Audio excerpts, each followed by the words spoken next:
Welcome back to another episode of the Rondo presented by Jameson. The world is ready for another incredible season of the Champions League, and it's time for us to make our predictions. Who are the biggest teams to watch, and which underdogs could shake things up? Let's find out.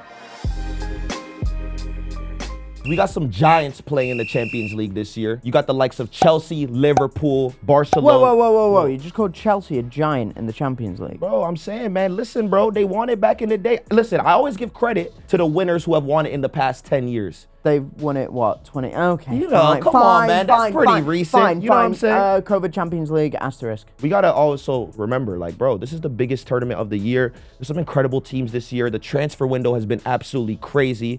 Let's talk and go in depth about the Champions League this year. Do you know what? For me, it's got to be PSG again. Like, why, if you look at this PSG team, why can they not win it? You know what I mean? Like, genuinely, I was thinking about this, like, you know, Liverpool might have a chance. You can't rule out Real Madrid, yada, yada, yada. But PSG are the same team, and they arguably got better. And they had the last 4 weeks of the summer, like, forget the Club World Cup final, bro. Club World Cup's a wash. They've had 4 weeks to just chill. Yeah, for sure. Just chill. That whole thing, like, you know, the game, the Super Cup against Tottenham? Yeah, we went to this exactly, right? yeah. They go down, what was it, 2-0, 1-0, whatever. I think they went down, yeah. They struggled for 80 minutes, and then they just found a way to grind it out and get a result. And that's the thing that you need in the Champions League. And they've got that in August. Come on, not a question. I think my prediction for this year, I got Liverpool, baby. You've got Liverpool? I got Liverpool, Look man. at you. For me, I think Arsenal's main focus is really winning the Premier League this year, and I don't... How many years you've been saying that for?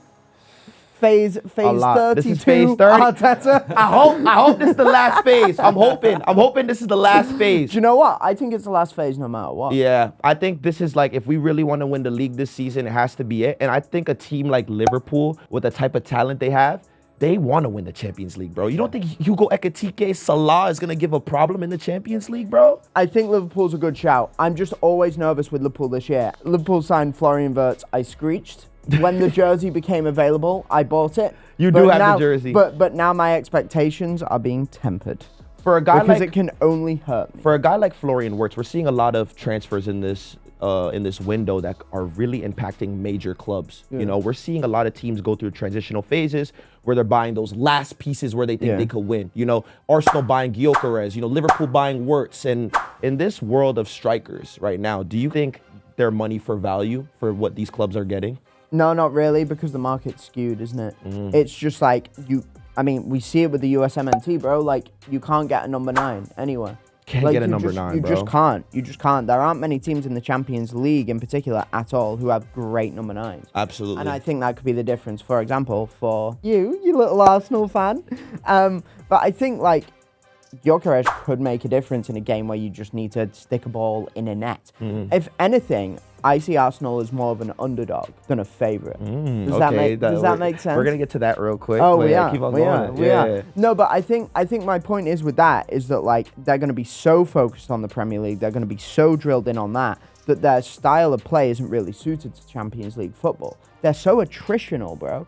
So it's like, I reckon when people play against Arsenal, when PSG, Barcelona, Real Madrid, like any of those guys, when they look at Arsenal, they're not scared. And I think that kind of makes Arsenal maybe have the bit of, like, scrappiness to them. Absolutely. Like that extra little edge where it's like, you can maybe catch a team off guard. So that's all I'll say on that. Of course. Now that we talked about the heavyweights, we got to talk about some of the smaller teams here, man. We got some niche squads in the Champions League this year. So does that mean Arsenal's a small club? I would not say that Arsenal's a small club. I prefer that you do not call them that, actually. You know what I'm saying? I don't support a small club, Tom. We could go toe-to-toe with Liverpool. Don't do that. Who's your underdog favorite team to watch? I got Arsenal. Ooh, okay. So tell us about Arsenal. Why do you think Arsenal's an underdog, knowing the type of quality their squad has? Because, I've already kind of said it, but we'll steer it in another direction as well. I think they have a lot of weapons that they're still figuring out how to use, and once it clicks, it could be amazing.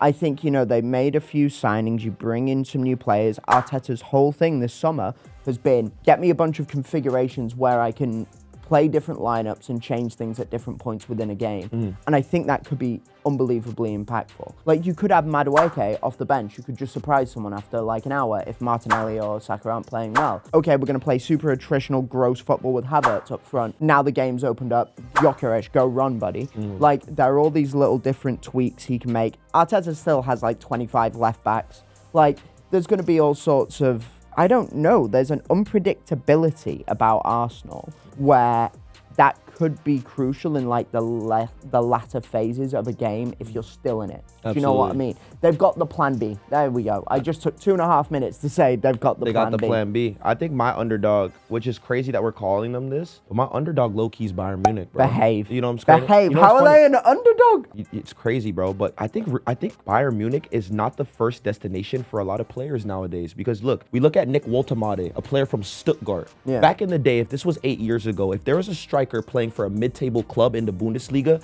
how fast would he be at Bayern Munich? Before he could breathe. Exactly. Now we're seeing teams like Stuttgart say, no, we want 50 million, we want 60, we want 75. He's unsellable. We don't want to sell to Bayern Munich no more. I think teams in Germany are actually fed up with being like that little brother role for Bayern Munich, and it's becoming very difficult because you also got to think about it like this. There's not many players on a world-class level that are going to choose moving to Munich over moving to Madrid, Barcelona, Inter. Not a major player don't want to live in Munich, Germany, bro, like that. Come on, bro. It's quite a nice place. It's okay, but you know that they're going for the club more than they're going for like the country or like the environment, in my opinion. You know what I'm saying? If a player has to choose between living in Barcelona, Madrid, or Munich, which one you choosing, bro? Me? Think about it. Sticking in Liverpool, baby. Yeah, exactly. You know what I'm saying? So I think we're actually reaching a day and age where for Bayern, bro, it's becoming very tough for them to get players. And we're seeing with Eberl right now, he struggled to get Woltemade. He struggled to find another winger to replace, Kingsley Coman is leaving now. Leroy Sané left already. They are having trouble recruiting players for Bayern Munich. And I think for them now,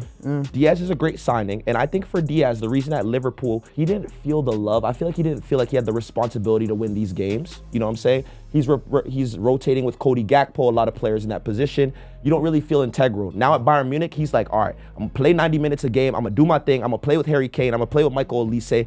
Their attack is still great on paper, bro. Right. You know what I'm saying? So they're an underdog still. No, because they don't have the depth, bro. That's what I'm saying. So that's why they're not a favorite. They're not a favorite because they have the opposite of what they don't have what Arsenal has. That plan B, Bayern don't have that, bro. It's like either it works or it doesn't. And I think for me, that plan A might just work though. Because you got Harry Kane, you got Luis Diaz, and you got Olise. That's a great attack. Yeah. I don't know if they have the depth to go to a final and win it, but I do know that front three has the ability to cause a lot of big teams problems this year. Thus making them an underdog. Now we move on to our Spirit of the Game segment presented by Jameson. Champions League environments just hit different. The fans always show up. Which fan base do you think will bring the most energy and set the tone for this year's tournament? Do you know what?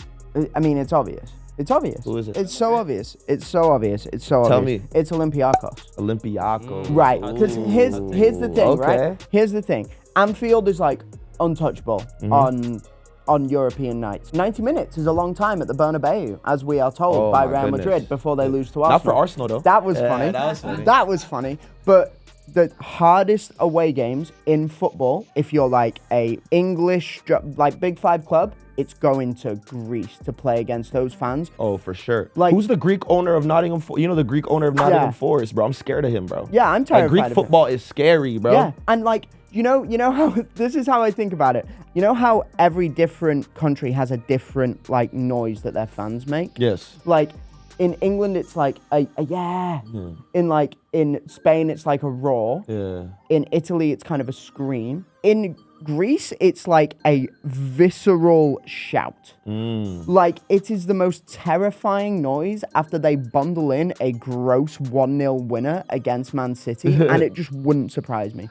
Dude, I am not a professional footballer. I will never be. I am far off that level. That ship has sailed a long time ago. But I would be terrified to play there.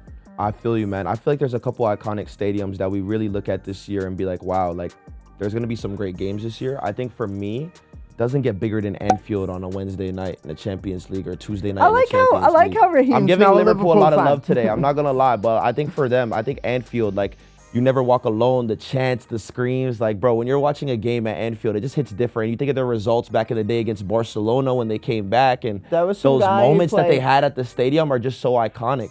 It's a crazy thing because that game actually finished 3-3. Which one? against Barcelona. Which is insane. Yeah. No, but it actually finished 3-3 because that corner someone took a corner, but actually he isn't real. Oh, you're getting rid of Trent in your history now. Yeah, right? I am. We're erasing him. We're playing revisionism. We are so ready for Champions League football to kick off again. A huge thank you to Jameson for sponsoring today's episode of The Rondo. Make sure you leave a comment, like, and subscribe, and let us know in the comment section who do you think is going to win this year's Champions League.